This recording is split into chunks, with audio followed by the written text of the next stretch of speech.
corner est donné. Avec maintenant la reprise. Non, il y a une déviation de Vinicius. Et Vinicius, il est parti. Il peut faire parler plutôt sa vitesse avec Kylian Mbappé. Mbappé, le Real Madrid en contre-attaque avec le Français. Le Français, Kylian Mbappé. Oh, c'est fantastique! 5e minute de jeu. 1-0 pour le Real Madrid. Et qui est là pour inscrire ce but? Kylian Mbappé sur une contre-attaque éclair. On vient d'un corner du Barça. C'est super bien joué. Je pense qu'il y a une petite faute au début de l'action de Vinicius. Mais après l'accélération, le passement de jambes d'Mbappé, la finition, c'est magnifique, c'est magique. Des joueurs comme ça qui reviennent à leur niveau. Parfait. Rien à dire de plus. Kylian Mbappé, il avait été très critiqué lors du premier Classico de la saison puisque le Real avait perdu 0-4. Alors est-ce qu'ici il y a une faute de Vinicius au moment où il part?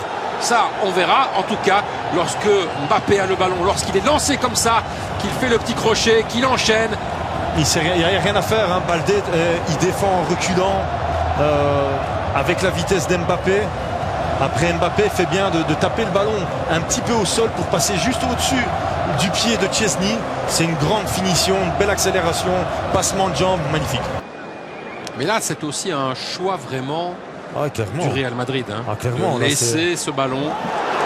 Ça peut être intéressant là, avec une possibilité pour Yamal. Oh, que c'est beau! Oh, que c'est beau! Et c'est l'égalisation! Lamine Yamal, une star répond à une autre star après le but de Kylian Mbappé. C'est Lamine Yamal qui égalise. Quel match, Silvio! Il est magnifique ce but, il est vraiment magnifique. Il arrive à pouvoir arriver avec sa vitesse. Il ne perd pas de vitesse avec le ballon au pied. C'est ça qui est dingue avec ce joueur. Et après, il arrive à fixer Thibaut Courtois et de lui mettre. C'était pas super fort, mais la balle est vraiment bien placée. Et Thibaut Courtois, il ne sait pas réduire l'angle parce qu'à un certain moment, Lamine Yamal arrive. Regardez sa course, il va rentrer dans le jeu. Il rentre bien dans le jeu. Et là, Thibaut Courtois ne sait pas réduire l'angle parce qu'il est vraiment aux alentours du point de pénalty. Et c'est vrai que vous faites bien d'insister sur le fait que c'est pas très puissant. Non, mais c'est pas très puissant, mais elle est juste à côté du piquet, à contre-sens. Hein. Donc Thibaut Courtois, vous le voyez sur ses appuis, en fait, il était pour partir de l'autre côté parce qu'il se déplace de la gauche vers la droite et le ballon arrive sur sa gauche. En tout cas, il y a un pied levé. Oui, il va aller voir. Il va aller voir. Monsieur Gilles Manzano va aller voir et se faire son avis. Mais je ne comprends pas pourquoi il va comme ça, Camavinga, avec son pied si haut. S'il voit cet arrêt là, sur l'image directement, ouais. Après, ce qui a joué contre Gavi, c'est évidemment les bras, et donc forcément l'arbitre a eu tendance à ne pas le siffler pour ça, mais quand on voit ici ce ralenti, regardez, c'est pas faire autrement que se laisser tomber, hein, parce que son pied d'appui il reste au sol. Il n'arrive pas à relever la jambe. Penalty. Il va le donner. Oui. En tout cas, ce serait étonnant qu'il ne le donne pas avec un tel ralenti. Voilà. Alors, confirmation. Penalty, et penalty. Et il va y avoir aussi un avertissement pour Camavinga. Mais en fait, l'erreur vraiment de Camavinga, c'est de mettre ce pied aussi haut. Hein. Allez, le ballon se joue avec la tête. Et certainement pas lever la jambe comme ça dans un rectangle. C'est ça qui est incompréhensible en fait. Parce qu'il le sent arriver quand même. Oui, en plus, il n'y a pas un énorme danger encore à ce moment-là, puisque le but est derrière lui. À mon avis, il ne le sent pas arriver, parce que là, il essaie de faire une aile de pigeon. C'est ça. C'est pas qu'il essaie de dégager le ballon, il essaie de contrôler le ballon, parce qu'on voit qu'il lève la jambe. C'est pas qu'il va avec une grande intensité, mais contact il y a et faute il y a aussi. Moment très important, 35 minutes de jeu. Lewandowski face à Courtois.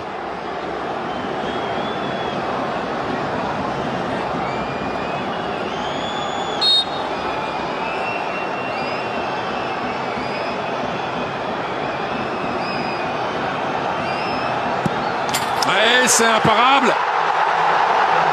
C'est bien tiré. Pour le Barça, très bien tiré avec beaucoup de calme et de maîtrise de la part de Robert Lewandowski pour tromper Thibaut Courtois. Il a attendu le dernier moment, il a regardé ce que Courtois allait faire. Courtois n'a pas anticipé, et donc quand tu n'anticipes pas et que le ballon est bien shoté, tu ne peux que...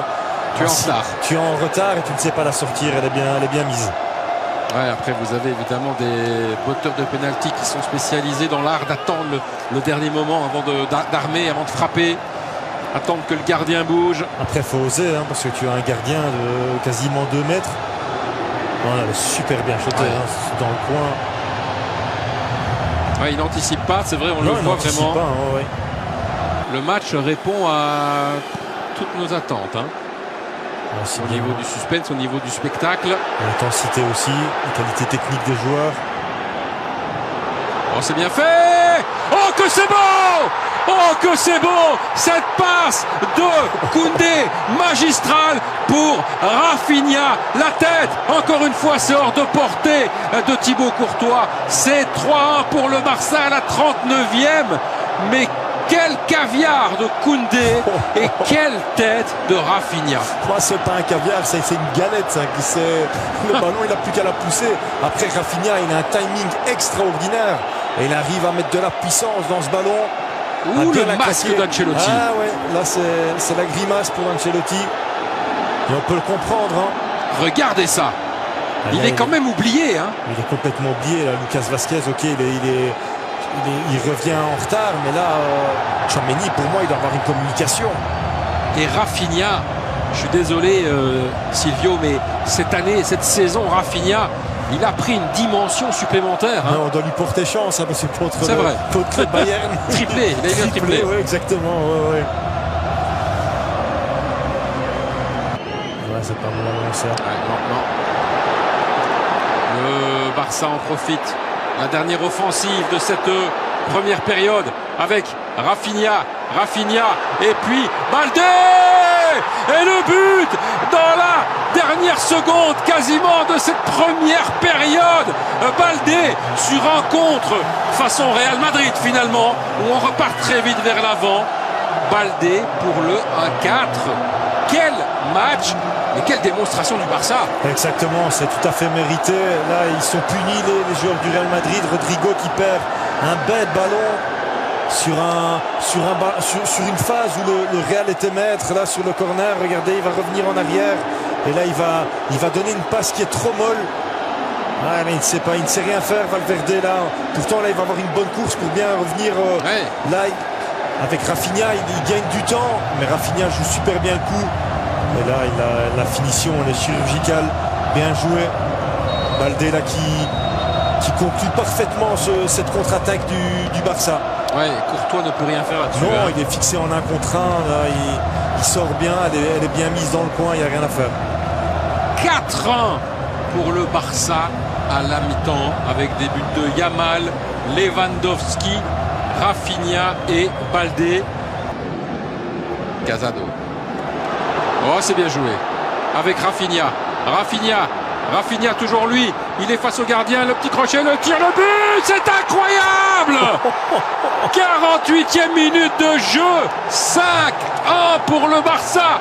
Deuxième but ce soir pour Rafinha qui inscrit son 19e but de la saison. Toute compétition confondue et tout le banc du Barça aussi qui s'est levé pour aller fêter ça. On est passé du 2-4 possible au 5-1. Un petit peu comme en première mi-temps, on est passé tout près du 0-1 et puis pour finir c'était le 1-0 pour le Real Madrid.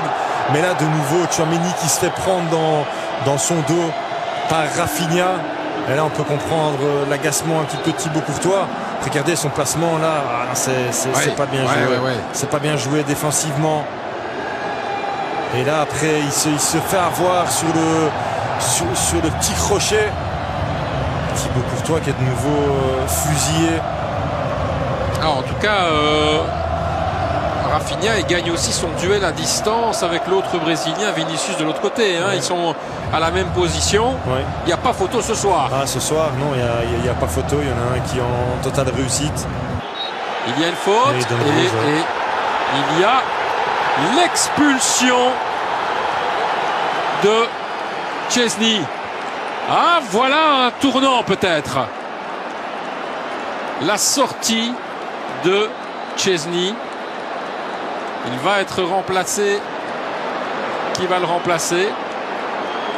Mais en tout cas, il y a un joueur qui va sortir aussi. Hein. Ouais, c'est un tournant. C'est un tournant, mais heureusement pour le Barça, c'est 5-1 quand même. Ouais, c'est 5-1. Donc, à la limite, je me pose la question si c'était peut-être pas mieux qu'il marque sur cette occasion-là. le coup franc. Et le but, Rodrigo pour faire 5-2, pour revenir à 5-2. Ah, je vous disais, imaginez si le Real marque maintenant, ben, ça va nous donner une dernière demi-heure de folie, Silvio. Bah oui, mais comme entrer en matière là pour Peña, prendre un but directement Et il touche sur le petit ballon, côté. Il touche le ballon, oui, peut-être pas assez chaud. Il pousse là. Il peut mieux faire. Pour moi, là, ce ballon n'est pas imprenable. Et regardez, ça c'est une image. Qui a pris le brassard de capitaine? Ter Stegen, qui est blessé depuis de longs mois après une opération au genou. Le geste est sympa, l'image est belle. C'est beau ça. C'est beau, c'est le vrai capitaine de l'équipe. Le Barça remporte la Super Coupe d'Espagne. La 15e Super Coupe d'Espagne de son histoire. Le 100e trophée de son histoire. Rendez-vous compte. On va évidemment se quitter sur ces images de joie. Merci Silvio d'avoir été avec nous pour vivre ensemble cette grande soirée de football. Merci à vous Emiliano. On se retrouve évidemment les prochains jours, les prochaines semaines pour vivre le sport sur RTL Sport avec toutes les équipes, tous les collègues. On est ravis de partager ces moments avec vous. Merci de nous avoir suivis. Passez une excellente soirée et à très bientôt.